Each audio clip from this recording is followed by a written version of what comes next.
ಸ್ನೇಹಿತರೆ, ಗೃಹಲಕ್ಷ್ಮಿಯರಿಗೆ ಭರ್ಜರಿ good news ಬಂದಿದೆ.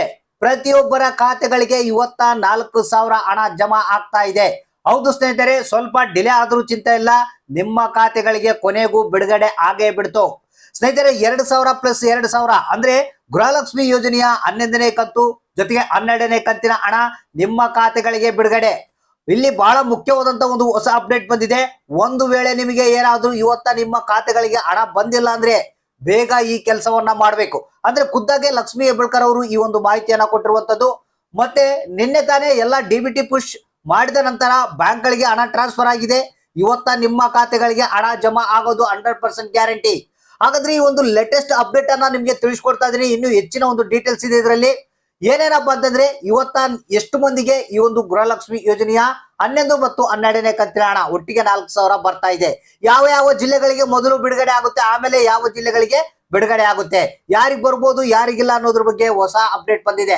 ಪ್ರತಿಯೊಬ್ಬರ ಒಂದು ಏನು ಹಣಕ್ಕಾಗಿ ಕಾಯ್ತಾ ಇದ್ರ ಈ ಒಂದು ವಿಡಿಯೋನ ಪೂರ್ತಿಯಾಗಿ ನೋಡಿ, ಜೊತೆಗೆ ಆದಷ್ಟು ಮಂದಿಗೆ ಈ ಒಂದು ಮಾಹಿತಿಯನ್ನ ಶೇರ್ ಮಾಡಿ. ಹಾಗಾದ್ರೆ ಬನ್ನಿ, ಈ ಒಂದು ಲೇಟೆಸ್ಟ್ ನ್ಯೂಸ್ ಅನ್ನ ತಿಳಿಸ್ಕೊಡ್ತಾ ಇದೀನಿ. ಒಂದ್ ವೇಳೆ ನಿಮ್ಮ ಖಾತೆಗಳಿಗೆ ಹಣ ಬಂದಿಲ್ಲ ಅಂತ ತಿಳ್ಕೊಳ್ಳಿ, ಅವಾಗ ನೀವು ಈ ಕೆಲಸವನ್ನ ಮಾಡ್ಬೇಕಂತ ಲಕ್ಷ್ಮಿ ಹೆಬ್ಬಾಳ್ಕರ್ ಅವರೇ ಖುದ್ದಾಗಿ ಮಾಹಿತಿಯನ್ನ ಕೊಟ್ಟಿದ್ದಾರೆ. ಸೊ ಹಾಗಾದ್ರೆ ಆ ಒಂದು ಲೇಟೆಸ್ಟ್ ನ್ಯೂಸ್ ಯಾವುದು, ಮತ್ತೆ ಇವತ್ತ ಯಾವ ಜಿಲ್ಲೆಗಳಿಗೆ ಯಾರ್ಯಾರಿಗೆ ಮೊದಲು ಹಣ ಬರುತ್ತೆ ಅನ್ನೋದ್ರ ಬಗ್ಗೆ ಕಂಪ್ಲೀಟ್ ಆದಂತಹ ಒಂದು ಡೀಟೇಲ್ಸ್ ನಿಮ್ಗೆ ತಿಳಿಸ್ಕೊಡ್ತಾ ಇದ್ದೀನಿ.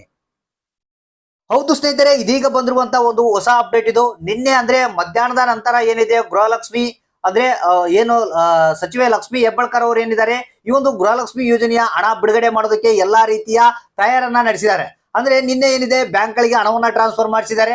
ಈ ಒಂದು ಹಣ ಬ್ಯಾಂಕ್ ಲಿಂದ ನಿಮ್ಮ ಖಾತೆಗಳಿಗೆ ಬರುವಂತೆ ಎಲ್ಲ ಸಿದ್ಧತೆಯನ್ನ ಮಾಡಿಟ್ಟಿದ್ದಾರೆ. ಅಂದ್ರೆ ಇವತ್ತ ನಿಮ್ಮ ಖಾತೆಗಳಿಗೆ ಗೃಹಲಕ್ಷ್ಮಿ ಯೋಜನೆಯ 11 ಮತ್ತು 12ನೇ ಕಂತಿನ ಹಣ ಜಮಾ ಆಗ್ತಾ ಇದೆ. ಒಂದು ಲಕ್ಷ್ಮಿ ಹೆಬ್ಬಾಳ್ಕರ್ ಅವರು ಹೇಳಿರುವಂತ ಒಂದು ಕಿವಿ ಮಾತೇನಪ್ಪಾ ಅಂತಂದ್ರೆ, ಒಂದು ವೇಳೆ ನಿಮ್ಮ ಖಾತೆಗಳಿಗೆ ಹಣ ಬಂದಿಲ್ಲ ಅಂದ್ರೆ ಬೇಗ ಈ ಕೆಲಸವನ್ನ ಮಾಡ್ಬೇಕಂತೆ. ಅಂದ್ರೆ ಏನಪ್ಪಾ ಅಂತಂದ್ರೆ, ನಿಮ್ಮ ಹತ್ತಿರದ ಮಹಿಳಾ ಮತ್ತು ಮಕ್ಕಳ ಕಲ್ಯಾಣ ಅಭಿವೃದ್ಧಿ ಇಲಾಖೆಗೆ ಹೋಗ್ಬೇಕು.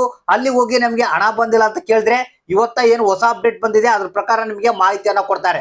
ಏನ್ ಮಾಡ್ಬೇಕು ಏನಿಲ್ಲ, ಯಾಕೆ ನಿಮ್ಗೆ ಹಣ ಬಂದಿಲ್ಲ ಅನ್ನೋದನ್ನ ತಿಳಿಸ್ಕೊಡ್ತಾರೆ. ಅಂದ್ರೆ 100% ಆಗಿ ಇವತ್ತ ನಿಮ್ಮ ಖಾತೆಗಳಿಗೆ ಹಣ ಆಗೋದು ಜಮಾ ಏನು 100% ಗ್ಯಾರಂಟಿ. ಸೊ ಅದಕ್ಕಾಗಿ ಇವತ್ತ ನಿಮ್ಮ ಖಾತೆಗಳನ್ನ ಚೆಕ್ ಮಾಡ್ತಾ ಇರಬೇಕು.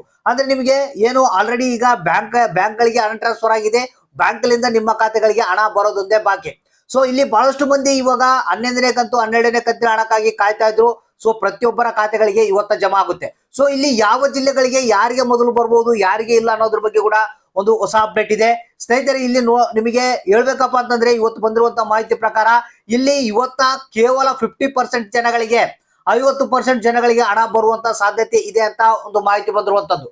ಯಾಕಪ್ಪ ಅಂತಂದ್ರೆ, ಇಲ್ಲಿ ಹಂತ ಹಂತವಾಗಿ ಹಣವನ್ನ ಬಿಡುಗಡೆ ಮಾಡ್ತಾರಂತೆ. ಇದರಲ್ಲಿ ಕೆಲವರಿಗೆ ಯಾರು ಈ ಒಂದು ಶ್ರೀಮಂತರಿರ್ತಾರೆ, ನಿಮಗೆ ನಾನು ಪದೇ ಪದೇ ಹೇಳ್ತಾನೆ ಇರ್ತೀನಿ, ಶ್ರೀಮಂತರು ಯಾರಿರ್ತಾರೆ, ಟ್ಯಾಕ್ಸ್ ಪೇಯರ್ ಯಾರಿರ್ತಾರೆ, GST ಪೇಯರ್ ಯಾರಿರ್ತಾರೆ, ಮತ್ತೆ ಒಂದೇ ಮನೆಯಲ್ಲಿ ಒಂದು 4-3 ರೇಷನ್ ಕಾರ್ಡ್ ಗಳನ್ನ ಮಾಡಿಸಿ ಅರ್ಜಿಯನ್ನ ಸಲ್ಲಿಸಿ ಬೆನಿಫಿಟ್ ಅನ್ನ ಪಡಿತಿರ್ತಾರೆ. ಸೊ ಅಂತವರಿಗೆ ಈ ಬಾರಿ ಹಣ ಬರೋದು ಡೌಟು.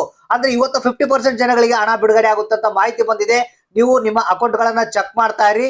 ಒಂದ್ ವೇಳೆ ಇವತ್ತು ನಿಮ್ಮ ಖಾತೆಗಳಿಗೆ ಹಣ ಬಂದಿಲ್ಲಪ್ಪ ಅಂತಂದ್ರೆ ಇಮಿಡಿಯೇಟ್ಲಿ ಆಗಿ ಮಹಿಳಾ ಮತ್ತು ಮಕ್ಕಳ ಕಲ್ಯಾಣ ಅಭಿವೃದ್ಧಿ ಇಲಾಖೆಗೆ ಭೇಟಿ ನೀಡಿ, ನಮ್ಗೆ ಹಣ ಬಂದಿಲ್ಲ ಯಾಕೆ ಏನು ಅನ್ನೋದನ್ನ ನೀವು ತಿಳ್ಕೊಳ್ಬೇಕಾಗುತ್ತೆ.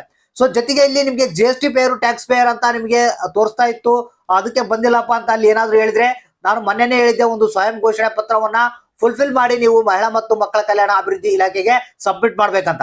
ಆ ರೀತಿ ತೋರಿಸ್ತಾ ಇದ್ರೆ ಒಂದು ಸ್ವಯಂ ಘೋಷಣಾ ಪತ್ರವನ್ನ ನೀವು ಸಬ್ಮಿಟ್ ಮಾಡಿ. ಹಾಗಾದ್ರೆ ವೇಟ್ ಮಾಡಿ, ಇವತ್ತು ನಿಮ್ಮ ಖಾತೆಗಳಿಗೆ ಹಣ ಬಿಡುಗಡೆ ಆಗುತ್ತೆ. ಯಾರಿಗೆ ಬಂತು ಯಾರಿಗೆ ಇಲ್ಲ ಅನ್ನೋದನ್ನ ತಪ್ಪದೆ ನಮಗೆ ಕಮೆಂಟ್ ಬಾಕ್ಸ್ ಮುಖಾಂತರ ತಿಳಿಸಿ.